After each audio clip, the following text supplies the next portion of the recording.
Well, happy Wednesday, everybody. We are in our last of our series on data, and I'm excited to present Scott Poulin today to talk about LLM and modern data products. We started this series back early in July with building the right data products, and we're ending with Scott. So I know Scott has a ton of content. I'm excited to hear it. Scott, I'm going to go ahead and turn it over to you. All right, perfect.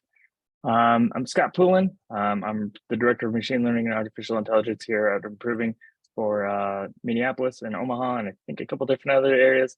So just going to go through best practices of implementing large language models on modern data products. We have a lot of different things to talk about today, so going to jump real quick into it. So quickly about me, I'm Scott Poulin, 4 years at Improving, 15 years of software engineering experience, 10 years of machine learning and AI experience. I've worked in a number of different industries, ranging from transportation to healthcare, government, nonprofit, you name it. So a bunch of different areas that I've worked in and done a lot of these projects in. And then I have certifications in all three clouds and a bunch of other products as well. Couple hobbies about what I like to do: snowboarding, golfing, and yoga. I'm located in the Denver area, so a lot of that stuff around here. So quickly jumping in it. So today's discussion, we're going to quickly go over large language models just for those who aren't familiar with it. Just kind of quickly go over some aspects about it, different types of models that exist out today, some commonly asked questions, and some major components of large language model applications as well. Then we'll jump into the ML and AI cloud platforms. We're talking like SageMaker, Azure ML with OpenAI, and then also Vertex AI. And then we'll talk about things like Databricks and Snowflake. And finally, we'll talk about some best practices and different production considerations. And just to kind of reiterate, this is more centric around the data product itself, kind of talking about best practices around the data and how to deal with the different data products that you'll have out there and how to best utilize them effectively. So what are large language models? Essentially, large language models are large language models with a large number of parameters. What is a language model? A language model essentially estimates the probability of a token or sequence of tokens occurring in a longer sequence of tokens. Well, what is a token? So we can jump into the terminology here. A token essentially is an atomic unit that measures what's inside of a model for training and predictions. Typically, it's like a word or a character or sub words, kind of like with different types of prefixes and suffixes. So if you think about it, when it comes back to the language model definition, we're looking at the probability of a word or sequence of words occurring in a longer sequence of words. That's essentially what a language model is doing. It's just estimating the probability of the next word that's going to occur or where it occurs inside of different sequences of words. So that's the general aspect of a language model. So there's a couple other terminology I want to go over. Hallucinations. So hallucinations are essentially factually incorrect output by the model itself. So if you're asking for say it was a large language model based on my birthday or based on Scott Poulin, and you asked it what it was my birthday, and it gave you today's date, and that would be obviously wrong.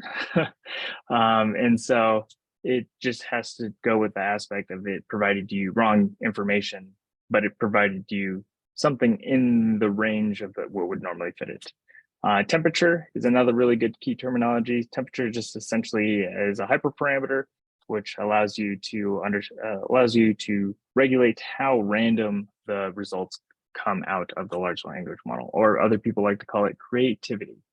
So there's also top N, which provides you the top N highest probability of answers out of what it thinks it will be there.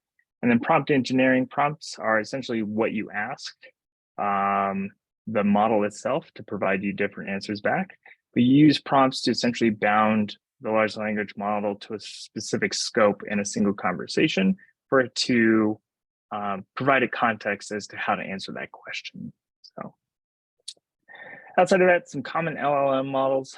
So Llama 2 just recently came out, and then GPT-3, GPT-4, DALL-E 2, Palm 2, MPT, BERT is an old one, T5 is kind of an old one now, and then Wizard LM is kind of a combination of a bunch of other things, but it's kind of something noteworthy to mention. And then major components of large language applications, LangChain or Llama Index are kind of good things to kind of have in there. They're kind of orchestrator pieces of a large language model application. Vector databases are essentially encodings of sequences of words to essentially allow you to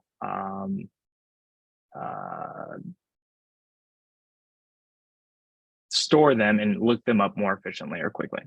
Large language models, LLMs, you know what those are. Those are essentially the models that are built out there. Some LLM or LLM ops platform or machine learning ops platform or LLM ops platform. So it's just kind of what's dealing with the different aspects for deployment and management of your application and model itself. Large language model cache, this kind of just helps you cache different types of answers and questions based off of what it's looked up in prior history, just to efficientize the endpoints that it's interacting with. Data pipelines, so this is kind of a two-part piece.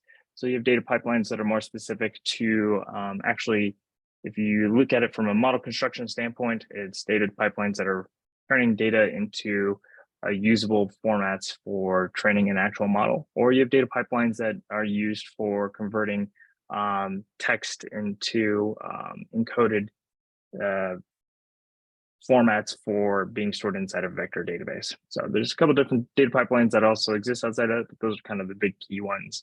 Hosting platform, this is kind of around as to where you're storing your model, how you deploy it and host it on an API to make calls and such. So that you're talking about like GCP, AWS, Azure, and then Databricks, Snowflake. There's other ways to host it outside of that. They have paid for platforms as well that are singly specific to hosting large language models. So we'll kind of get into that here in a bit. But outside of that, application interface, integrations, and plugins. So these are kind of different things that just integrate with your large language model. For example, an application interface is kind of like either a GUI that you build customly, or you can use like something like Teams to kind of integrate and chat with your large language model. And then plugins, it's kind of like Wolfram Alpha that allows for different models to be able to ask it questions to produce back answers to logical computations, such as doing integrals or derivatives of problems or solving really hard math problems. So there's other plugins out there that do a bunch of other things, but Wolfram Alpha is probably one of my favorites to kind of talk about. Outside of that, commonly asked questions. So what are the X number of billion or million parameters mean for when referenced in a model? So you'll see like Llama 2, 7 billion parameter model. So that typically indicates the number of parameters that were introduced when training the model and that are used for during in prediction. So they're input parameters, meaning that they have a sequence that is up to 7 billion like individual inputs to the model itself when training, and then it eventually comes down to a single source of defining like what is the output for that specific word you're trying to predict or something. So that's essentially what it comes down to. What are some of the use cases LLM applications would be solved for? So there's a bunch of different ones out there. Some of the more common ones that I've personally run into: retrieval, augmented generation. What this means is that you have like a collection of documents that you want to reference and understand all the content inside of it. And you want your large language model to output that information. So you can have it reference that data and then output what it understands based off of what it's reading. You can do recommendation engines. That's kind of a nice one to kind of do. You can talk to the chatbot and understand as to, hey, these are the different things that I want. Can you provide me a recommendation based off of that? Media search, you can ask the bot to go out and do XYZ, or you can ask the large language model to do look for a specific section of media, and it'll be able to represent and pull that back. Content generation, that one's a little bit more understood, it reads in a bunch of documents and outputs different types of content. One of the more common ones people are starting to see is like in with the new like like in Excel or in PowerPoint, where they're generating PowerPoints or documents or different types of bodies of text.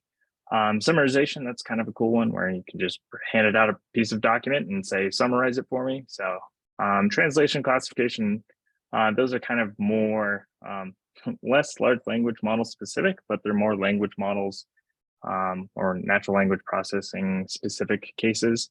But you can have large language models perform those actions as well. And then chatbots, that's kind of an obvious one where it kind of chats with you about literally any topic that you wanted to chat about. So outside of that, so common challenges that typically coming into here is compute and cost and time intensive workload. So those are kind of a lot of the big things to deal with when you're building either your own large language model or even hosting one. So just kind of things to think about. We'll kind of address some of that, some of these challenges as we go through the slide decks.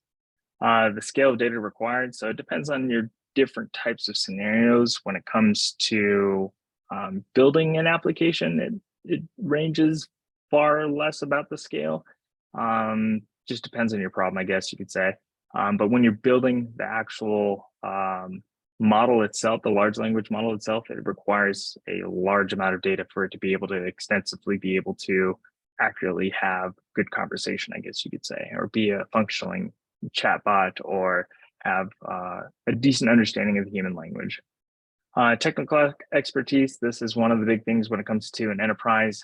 How do you come in and support it? A lot of this is kind of newer technologies, and having a common background or understanding about machine learning and artificial intelligence is kind of key to some of this stuff sometimes. But it's not necessarily a deterrent. There are a lot of new things that are coming out today that are helping folks who are just standard application developers, and they can help them utilize that, the different types of toolings out there, which we'll probably get into a number of them, being that this is kind of targeted around the data product itself and targeting folks who are more ingrained with data products. So outside of that, how large of a large language model is right for my application? This is one of those things where it kind of depends. Good testing is kind of effective here. I like to start off with kind of the middle of the road model. So for example, Llama 2 has a 7 billion and a 70 billion parameter model and a couple other ones. So I kind of start and they have a 13 billion one. That's right. And so I typically start kind of in the middle to lower side, just due to the fact that these models are significantly larger than normal. So for example, the binary file for Llama 2, I know for 7 billion parameters is about 7 gigs. So having that locally on your machine and connecting that up is all right, because not most people have enough space for that. But once you start trying to put it out into production, it becomes a little bit more difficult because the image is so large and it's difficult to handle and all that. So there's different ways to handle that type of situation, but we won't necessarily get into that today, just due to the fact that's more of LLM ops conversations, and this is more targeted around the data product itself. And then what data product is right for my large language application? So it just really depends, again, depends as to where your data is located at, how much data you have there, what you're willing to pay for, and how you want to manage it going forward. And then finally, what should my data look like to be used for my large language application? It really, honestly, if you're looking at it from an application standpoint, like for example, you're looking to create something that's like a retrieval augmented generation application. So you're trying to build a structure of bunch of different documents that you reference back to, and your large language model can essentially summarize that and give you information back based off that. That specific problem, it could be either text files, it could be PDFs, it could be JSON. It just really depends on how you load it back into your overall system and how you integrate it in with your data product and all that. So it just, at the end of the day, this answer is, it depends, unfortunately. A lot of it just has to come back to understanding what you're trying to solve, and then how does your data look today and how do I get it to where it needs to be. So jumping into the next section, this is I know that was probably like a fire hose of information, so I apologize in advance, but want to mostly give this for a bunch of context. So before jumping into the actual aspects of the platforms themselves, I wanted to talk about different types of deployment options. So one is kind of building everything in-house. I would not recommend this unless you have the technical capabilities and feasibility to do this, just due to the fact that it takes so much time and engineering talent. You get a lot of really good control out of it. You have options as to how you want to deploy your system, but this is slower time to market for your product and higher total cost of ownership at the end of the day. So it really depends on what you see as pros and cons and how do you handle the different cons that come into the play. So typically, I would not offer this as a potential option to most people, just due to the fact of how expensive it is and how slow it is to get to market with different types of platforms. So outside of that, you can jump into option two, which is build a platform around a cloud provider LLM tools. So we're talking like GCP, Azure, AWS, they have all the toolings already built for you. And they have all the infrastructure, they have all the different types of storage capabilities. So it just really depends on how you want to go about it. It's significantly faster to market than just custom in-house, but one of the big things is you're kind of locked into that cloud per se, quote unquote. The big thing about this is more and more frameworks are coming out to where it makes it a little bit more agnostic of what cloud you're in. So, but as time goes along, it just really depends on your use case and how you're building it.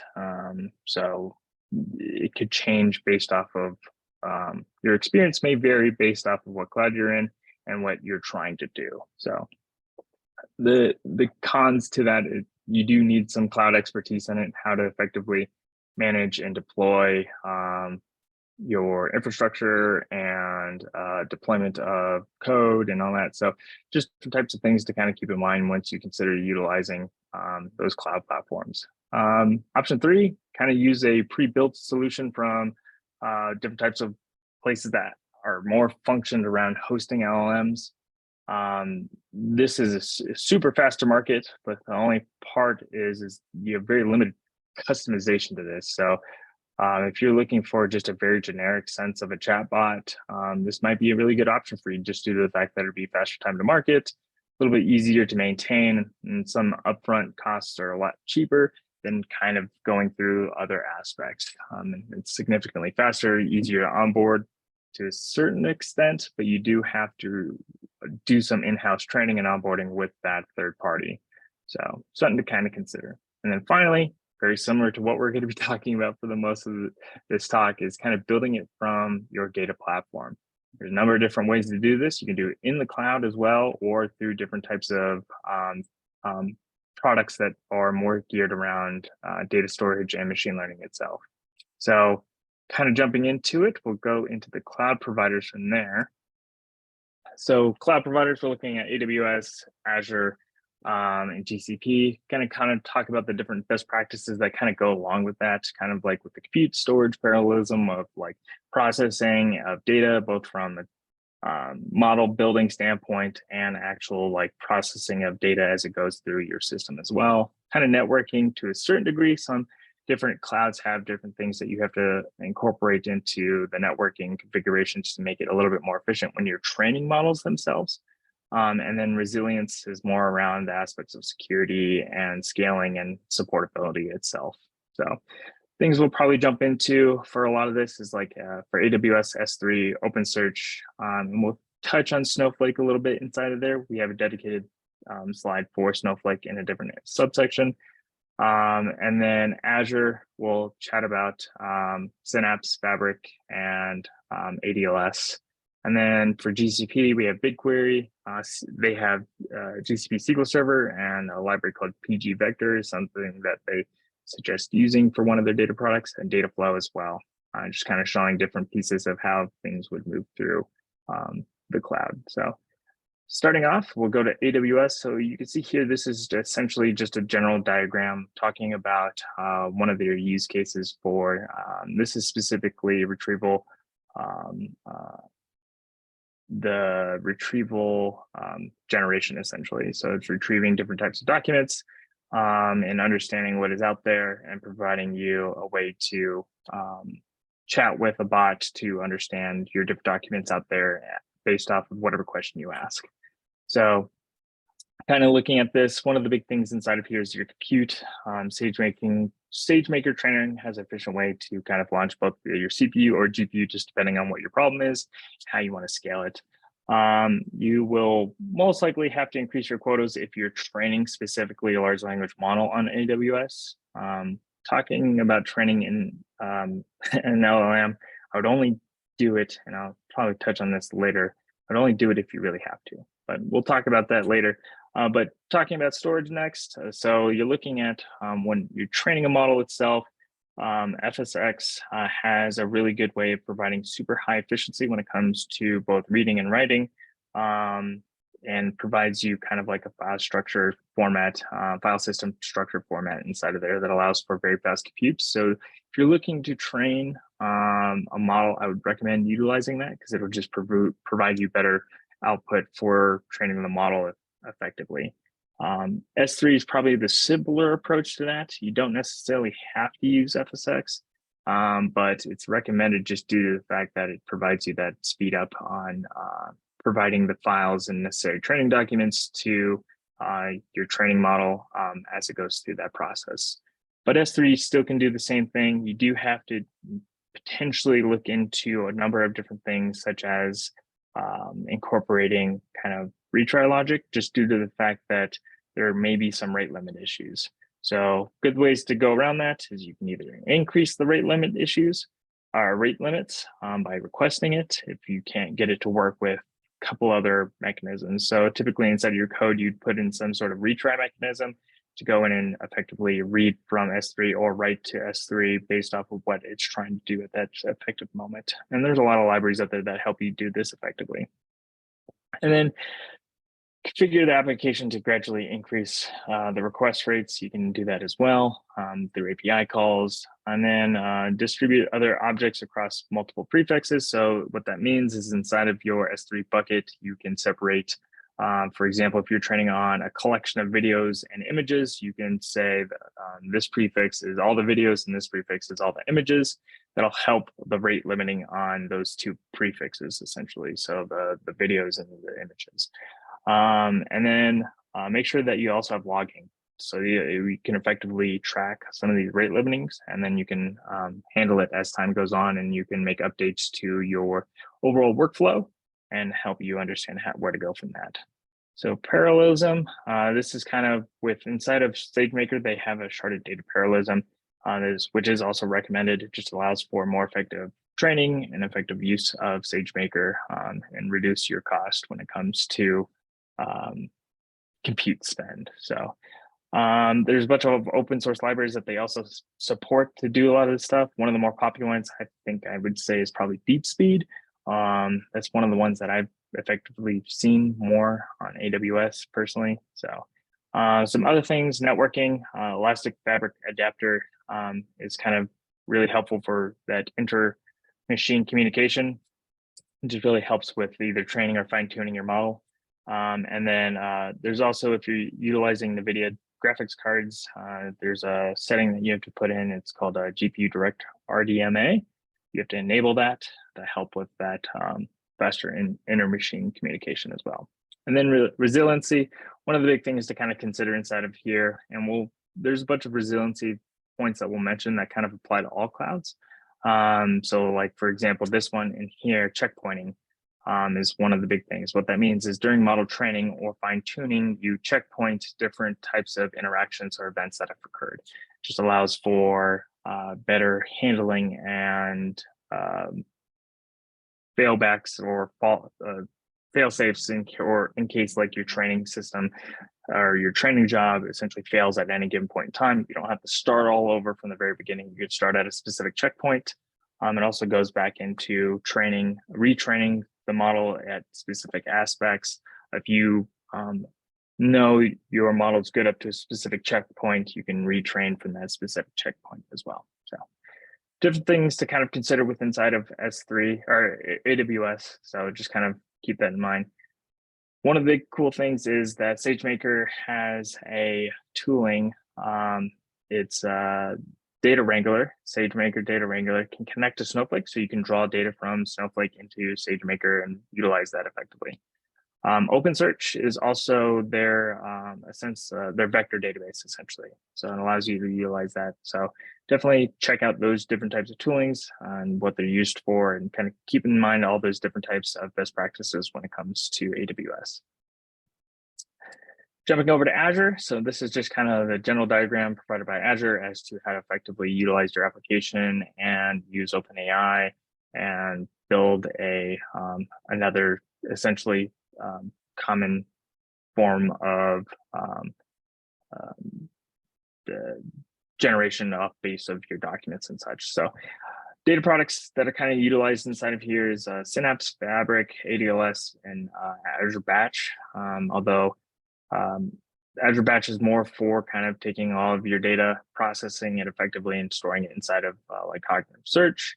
ADLS is another way to kind of store all of that and refer it back to different pieces as well. The ADLS just provides you a really good place to drop all your documents and store it effectively. We'll jump into a bunch of other use cases and information that we'll talk about inside of your Fabric as it's newly released. Under the hood, it has a bunch of different pieces that it interacts with the ADLS and the unification across different pieces.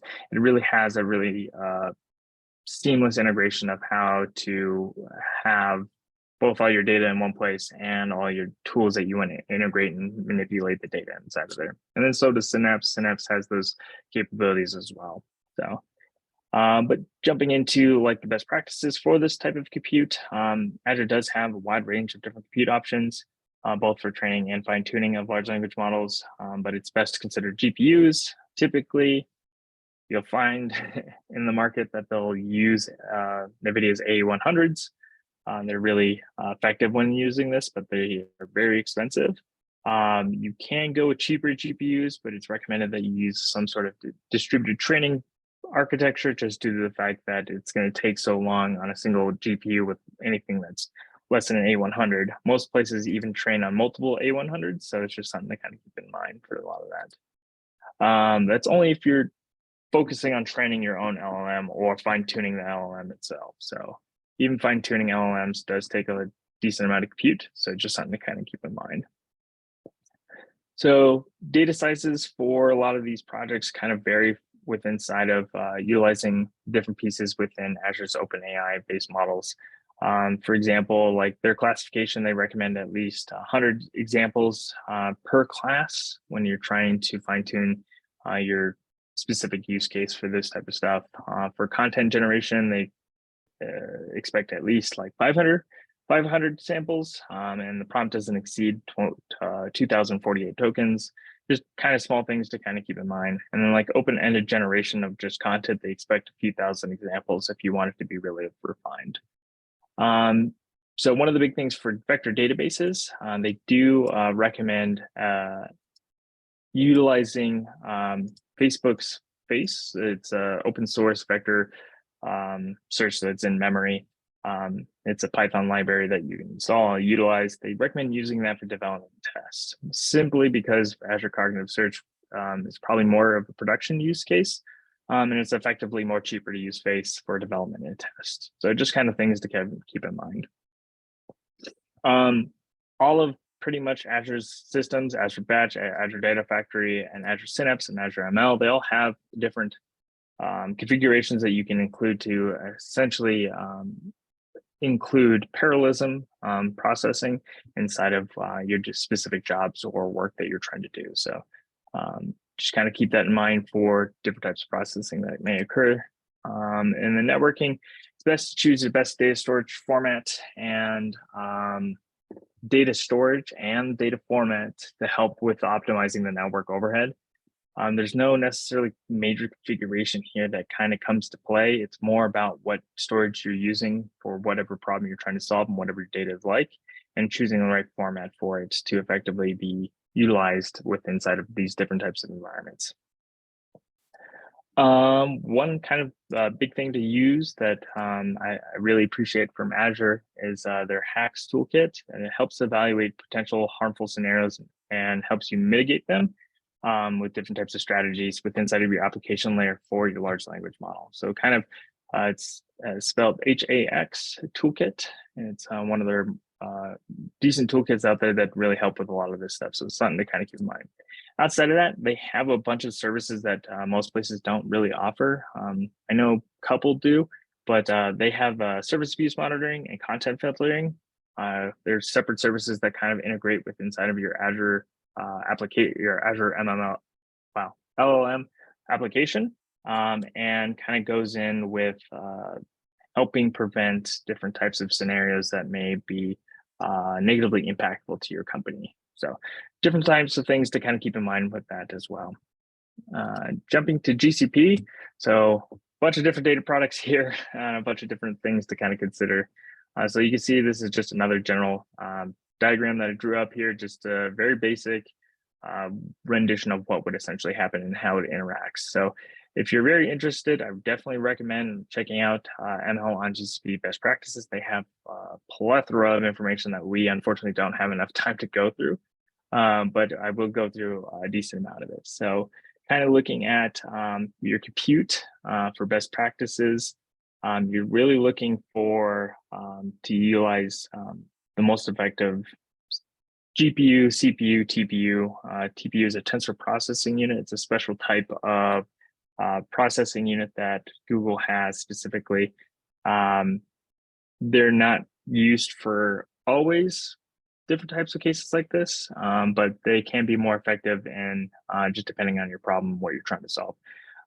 But understand when to use TPUs. Typically, it is around really fast compute type scenarios, but there's a loss of precision that can occur with utilizing TPUs.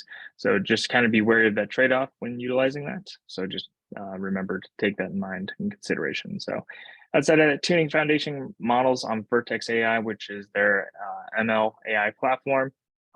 Classification, they suggest that you need about 100,000 plus data sets.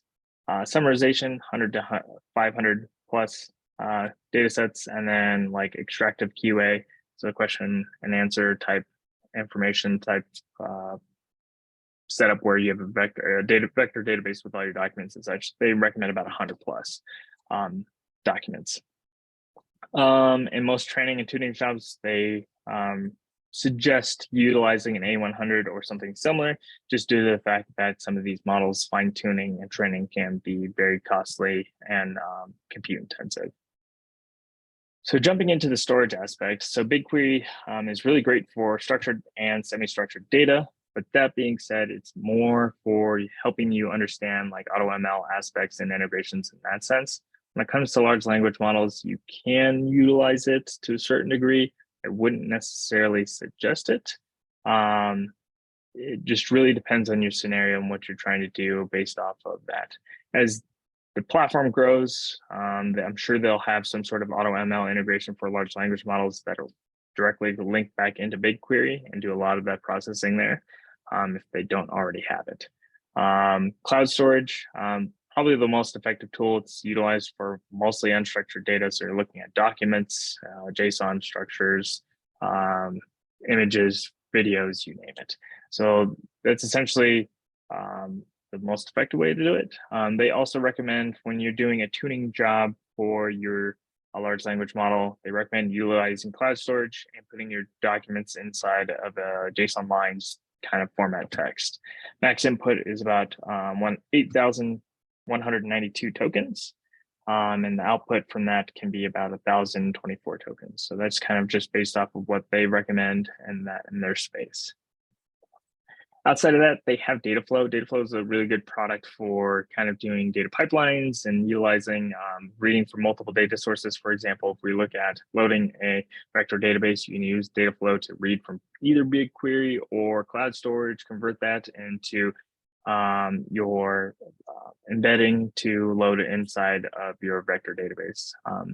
And also as a recommendation that they provide for vector databases is utilizing Cloud SQL Server in a library called PG Vector. It's super easy to install onto that, and then it's effectively useful for doing vector searches on your data itself. And then document AI is something that kind of I want to mention here for those who utilize documents. It's a really good way to split up your documents into different subsections to allow for that effective embedding. So just kind of utilize that for better management of your documents going forward. So just how to separate it and segregate it to utilize for downstream applications. So just something to kind of keep in mind for future uses. So looking at, so we already talked about the compute and storage for different types of best practices. So parallelism, data flow is really great for data processing parallelism. Vertex AI also has a bunch of different types of parallelism that you can perform as well. One of the big things for data flow is that it utilizes Apache Beam, and it has a bunch of different types of aspects that you can go in and process data really, really fast. So something to kind of keep in mind. Google's network, so the networking aspect is probably been really, they spent a lot of money making sure that their backbone, their network backbone is very efficient. And so a lot of this stuff you don't necessarily have to modify or configure because based off of whatever your configuration set is for different types of compute that you're integrating together for training and handling inside of Vertex AI has been optimized really, really well, both from a connecting to your storage, whether that be BigQuery or cloud storage, and GPUs and all that, like all that stuff has been effectively done for you, and you don't really have to think about it too much. So just something to kind of keep in mind for that. Resiliency, definitely take a look at responsible AI policies. So both AWS and Azure both have these. They all have their own versions and websites for responsible AI. So just definitely take a good look at those different places. One of the big things inside of there is making sure you're examining your raw data, especially when handling PII or PHI, if you're utilizing that for a specific use case. And understand the limitations of data sets and models. So what this means is what context can actually be provided from your data sets. If you ask a question of a model and it doesn't understand the context, it's not going to be able to present you an effective answer. So just something to kind of keep in mind. Fairness is another big thing to kind of keep in mind. So understanding how does it impact their different types of communities and groups of people and populations. So just making sure that's effectively understood and trained and tested. They have a bunch of different tool sets out there that help you with this. And then also it comes back to your data as well. Make sure that your data is not unfair or biased, so you don't have an over influx of one population versus another. So just something to kind of keep in mind as well. Interpretability. So you kind of want to plan these out to make sure that you pursue these effectively. Understand what kind of interpretability you need. And what this means is how, when my model does something, how do I understand why it made that decision? So a lot of this from the data perspective is analyzing your training and testing data, make sure that's understood, and making sure that the populations are equally balanced if you can, or you understand how the different balances that occur can effectively change it. Privacy, make sure that you handle your data privacy responsibly. There's a bunch of different things that we can go through that, but that's one of the big things to make sure that you look into. Checkpointing, again, another huge thing. Security, so safety filters and attributes. So Google also has a number of safety APIs that help you handle different types of things like this. So fallback responses, safety filters, thresholds, all that stuff. So it helps you filter out whatever your large language model decides to say. That if it's a negative response, you don't want it to actually go back to your end customer if it comes back something that's inappropriate. So you kind of have different types of safety filters to help you protect you from that. So just kind of make sure those are kind of integrated in as you build out these projects and get them deployed to the public if you're building such a project. That being Google, let's jump into Databricks quickly. So Databricks has a really cool different types of architectures here. This is most recently released and documented and shown on their most recent summit. So definitely something to go watch if you haven't. But looking at Databricks, just some of the capabilities that they have, you can fine tune LLMs, you can build built-in large language model operations aspects with both managing and building and deploying. And then you can integrate different types of batch and streaming inference and online serving as well. So different things to kind of keep in mind. Also, they most recently announced Mosaic ML, which is kind of one, if you think back to the deployment options, that Mosaic ML was one of those examples of like option 3. They were a single platform specific around building large language model aspects. Databricks recently acquired them, so they're integrating and working with them to integrate them into the Databricks environments and how that works with them. So outside of that, Dataiku is another really good integration inside of Databricks. They were recently named AI Partner of the Year at Databricks. And then they provide, honestly, a really great platform for business users and data scientists together to both collaborate on projects and build out models all together within inside of their platform while integrating with Databricks and all your data all together. So you can either do compute on side of Databricks or inside of Dataiku as well, which is kind of a best of both worlds, depending on what you need it and where you want to do it at. So a couple best practices in here. So Delta is a storage format, and Petastorm is kind of a library that helps with data retrieval of data with inside of Databricks. These are kind of the two things that they kind of recommend to have, either or. Delta is a really good storage format, helps for really fast training and storage of the data and quick querying of the data as well.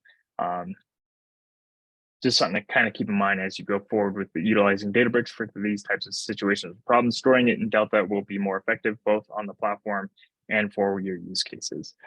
Hyperopt and there's a bunch of different libraries you can use for parallelized trading. Hyperopt is probably one of my personal favorites.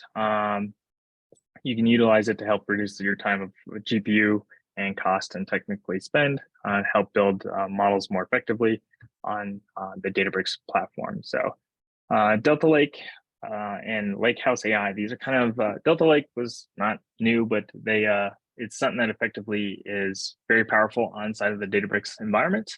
Lakehouse AI is something that they most recently announced, and I think it's still in private preview, but is a very effective tool on how it's going to help with building a lot of the stuff out for the Lakehouse and integrating Databricks and your data and building different types of models and optimizing compute on their platform. So it's something to kind of keep in mind going forward into the future if you decide to use Databricks.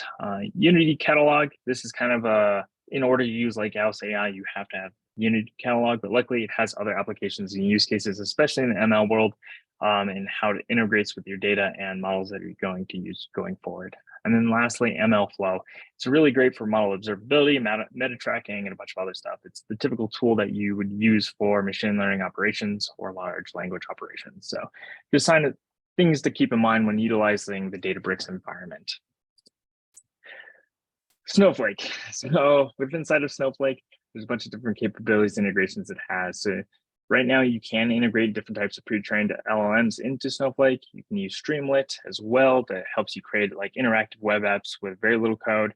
Hugging Face has the ability to provide libraries to interact with open source LLMs and deploy them directly into Snowflake. And then Snowflake announced the Snowpark container services. It essentially allows you to deploy different types of applications from either third party or your own.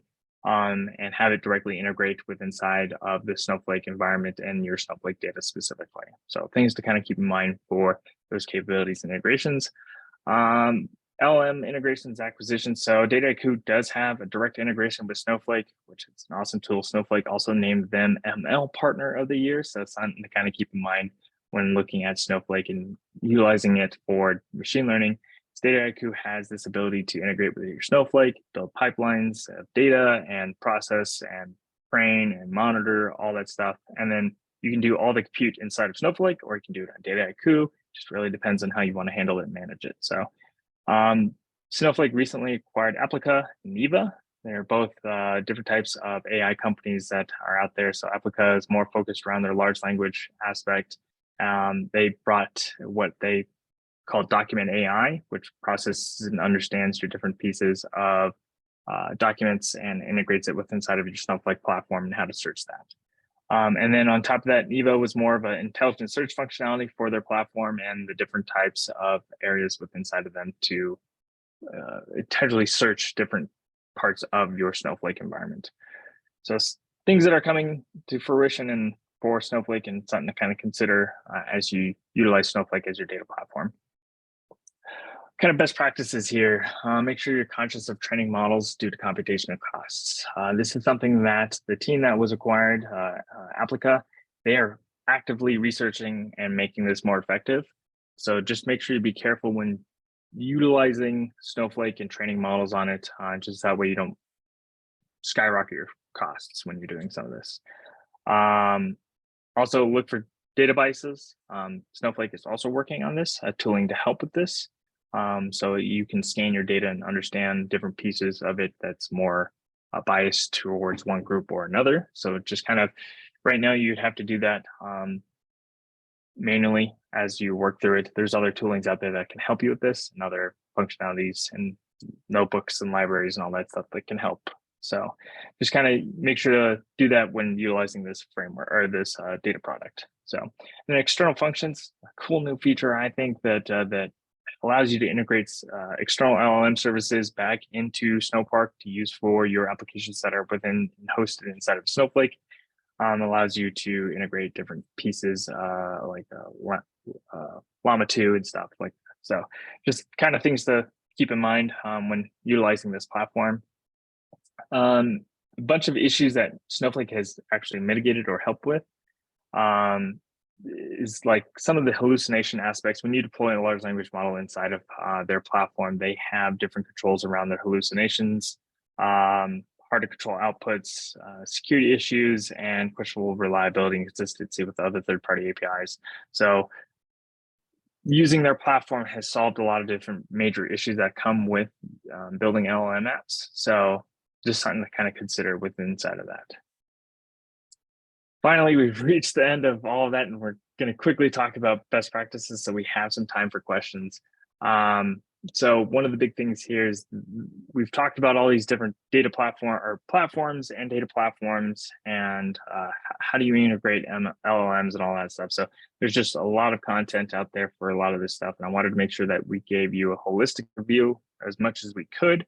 There's obviously other data platforms and other data solutions and other products out there that are kind of up and new and coming and are getting better as time goes on. So as the world progresses forward, some of this may change, some of this may stay the same. So just kind of make sure you're aware of that. But most of this product stuff that we went through today is kind of like the leading edge of what large language model is and how do you do it within inside of your organization as you move forward with it. Some best practices, understand what deployment options are best for your organization. Out of those 4, it really depends on your organization. And so there's a lot of different questions you have to ask to understand those.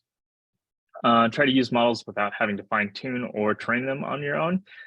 So I've started projects where I've utilized the model just straight out of the box. I haven't fine tuned it or trained it on any other data other than what it was given to me as, and it works perfectly fine for that specific use case.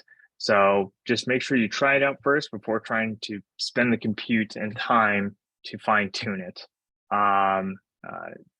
Just fine tuning and training is just very cost intensive. So just something to kind of keep in mind. Choosing the right data platform or product for your specific use case. So just understanding as to where's my data, how efficiently do we need to train it? Do we need to fine tune? How easy do we need to fine tune it with? And a bunch of other questions. So just making sure you understand and ask yourself all these different types of questions that may occur to choose that right platform. And then ensure models meets your established metrics. So there's a process or framework you can go through to understand, hey, we need to establish this metric. Does the model meet this metric based off of the use case that we need it for? So making sure that you follow that kind of framework. And if you have questions about that, feel free to reach out to me afterwards, because we do have training on that framework specifically and how to do that effectively for your organization as well. Model validations, making sure kind of looking at responsible AI principles and following those to make sure that your model is going to do the thing that you want and not produce negative output that may negatively impact you. There's safeguards you can put around that to help with that, but model validations is a good place to start initially before you deploy anything. Ensure proper testing of the models in the system are conducted, both from a standpoint of being able to scale it properly, and the number of requests that you think you'll get, and also effectively how is it going to work with failure scenarios and a bunch of other things. So different things to kind of keep in mind.